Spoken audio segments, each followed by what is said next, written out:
ito, marami pulak-pulak. Meron ako ditong beef cube. So yun mga best friend, meron nga pala ako naisip na agaguhan niya yun. Meron ako ditong beef cubes. Babalutin ko ng Nutella. Papakain natin kay Manoy. Papatingin natin kay Manoy. Pagka kasi kay Nico, di mo na yan. Di naman niniwala sa akin yun. Beef cubes. Konti na lang naman itong Nutella na ito. Laglag na natin.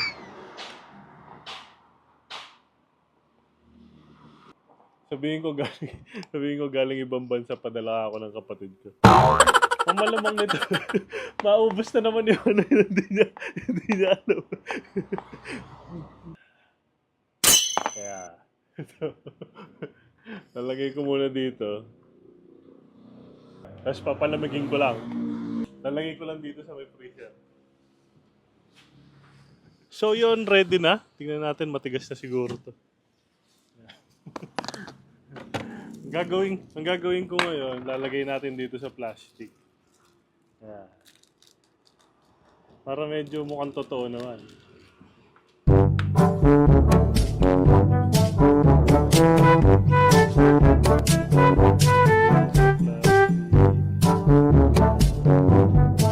Tapos meron akong pang seal dito. Sisil natin yun.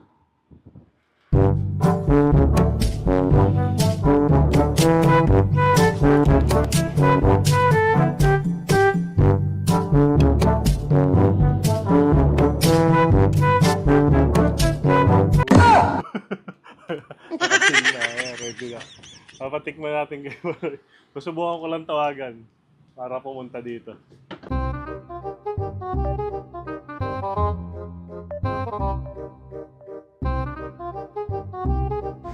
Tingnan dito.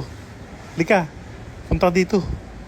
Nagpadalang chocolate yung kapatid ko. Galing Australia. Kapatid mo? Oo. Patikim ko daw sa'yo. Ano yun? Chocolate. Gusto mo? Ayaw mo? Meron Ha? Galing Australia. Yung kapatid ko, nagpadala. Chocolate. Oh. Ito lang. Oh. Ang galing to. Ha? Sa Australia. Wait, ito lang, wala na iba. Hindi, titikman mo daw muna. Kapag nagustuhan mo, papadala uli siya. Madami. Titikman niya kung matarap. Oo. Kasi hindi niya alam kung ano yung gusto mo. Hindi kilala mo yung kapatid ko, di ba? Si Enson. Yung pupunta dito.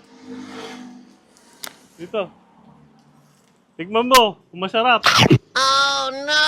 Feeling ko mauubos. Okay? Titikman pa. Ha? Matigas pa. Eh, galing ng freezer eh.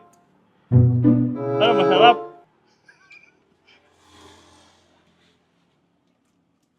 Ano lasa? Okay. Oh, no.